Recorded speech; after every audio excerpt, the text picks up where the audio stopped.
Happy morning, you amazing people. I just love my skyline.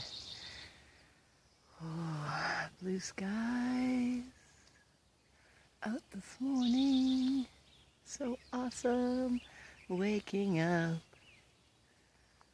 Beautiful. Beautiful. Hey everybody, Joan Nielsen here. Yesterday Matt was in such a funk. He had a dream and it became reality to him, and he was really upset about it, and he couldn't do what he wanted to do in his life and all these different things. And it's really interesting because I then had a conversation with my daughter who was talking about somebody else who had a dream and was being funny about it. And I thought to myself, how many times in my life have I had a dream that I didn't like, that I woke up in a bad mood. And I stayed in that bad mood all day.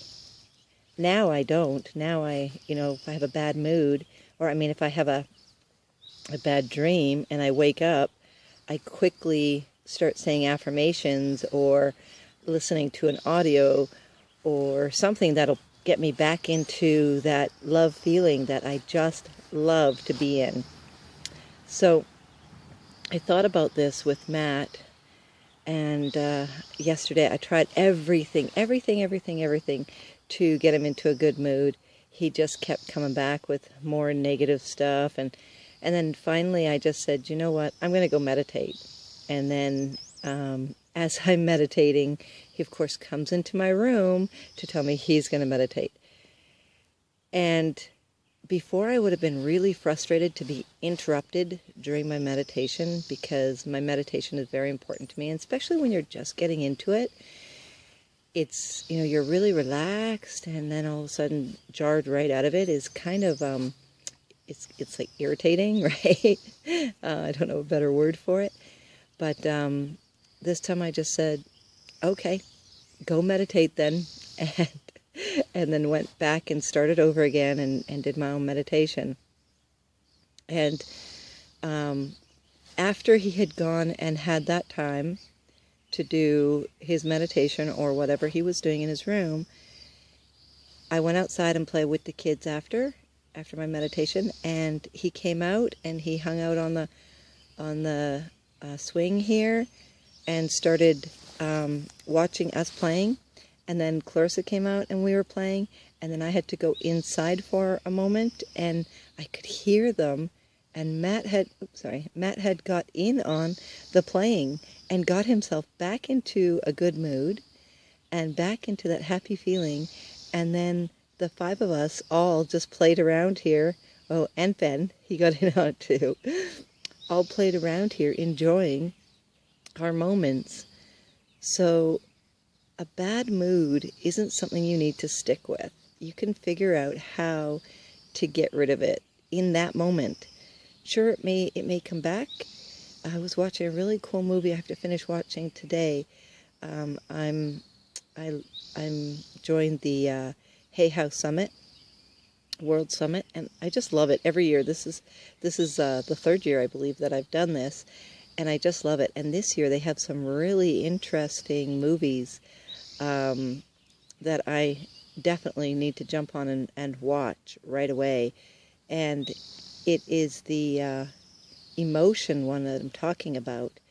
I haven't finished watching it, but it's really interesting what they're talking about. And a lot of it I know because I've been working on my emotions and getting myself to a place where I want to be. So I know when my body acts up that something's going on.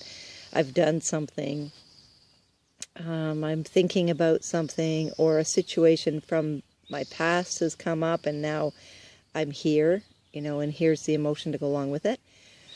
Whatever it is, we're creating it as we go along. So it's a really interesting movie, and I really like that thought process. I really believe that our body tells us what we need to know. Whatever mood you're in, you don't have to stay in a negative mood. figure out ways to bring it to a positive mood. One of the ways, like I said, is for me, meditating. Meditating, exercise. Exercise really, really does it. And I don't mean just like a walk around the block. I mean really pushing yourself. Like when I'm upset, I know I need to go and walk as fast as I can or run to get myself. And it needs to be outside for me, because inside there's too much going on and distractions and everything. I need to get out by myself, and I need to get in nature, and I just need to burn it off. And I know that works for me. This is all an individual thing. What works for me may not work for you. So do what works for you, because that's the best. Another thing that works for me is writing. I need to write or type it out. And I could type it out. If I'm typing it on the computer, I'll type it, erase it, type it, erase it, type it, erase it, type it, erase it. And it's not that I'm not wanting to like say that. It's I'm not wanting to say it that way. And I reword it every single time until I get it perfect for the way I want it to be, instead of the way I'm feeling it is right now at this moment, you know. When we're frustrated, we get so frustrated. But if you're writing, handwriting, I've written it all out. I've written angry letters. I've written where I can, like, even if I'm not, I can get this right. Even if I can't, if I don't want to send it to anybody, I'll write an angry letter and then rip it up or burn it. Rip it up, throw it away, and burn it. Whichever way it is, right? Because it's so really amazing when you start... Oh, now my dog wants to come on. So I'm sitting on my swing. There's my dog who decided to join me. Hi, Ben. But it's totally up to you on changing your moods. So if you're helping someone who has a disability, how do you help them get to being in that better mood? Because you really don't want to be around someone who is negative if you're working on being positive, right? So this is what I do. I remind him he's responsible for himself. He needs to know that no matter what's going on in his life, no matter what he feels he's going on in his life, that he is responsible for him, and he needs to choose to change it. If he wants to be miserable and happy, or miserable and angry, that's up to him, but he needs to do it in his own room. Or if nobody's outside, he can go outside and maybe it will help him out. I get him to go do some writing, because writing always helps him. And like, find something that they really like. So if he's really in a downer mood, I'll get him to watch some cartoons. Maybe that'll help him. I'll get him to meditate if he wants to. But the one thing that I always say is go write your gratitudes. Because if you can get them to be grateful for something, they will stop feeling sorry for themselves. And I stood out here with Matt, and I named off things that he probably hadn't even thought of that he was grateful for.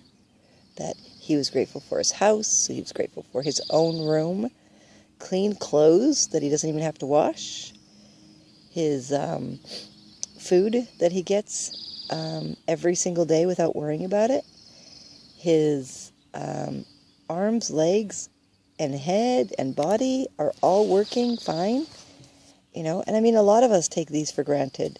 I mean, usually we all have to cook for ourselves, and it was really interesting for me to watch the thought process. It doesn't happen all at once for Matt, but eventually he gets there, especially when he realized I was not going to have him be grumpy around me all day.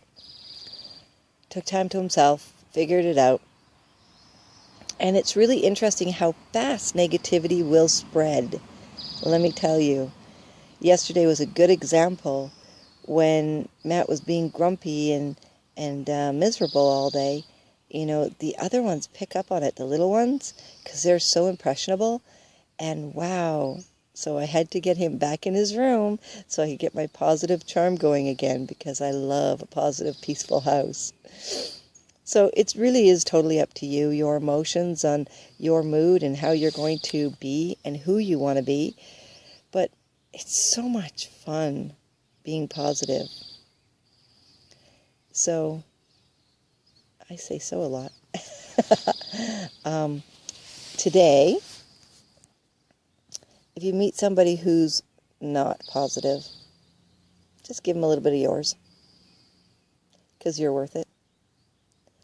And if they decide they're not going to continue with the positive, do the best you can. If it's somebody with a disability that you're working with, do the very best you can, but surround yourself with love, knowing that this too will pass, and you can stay positive through it.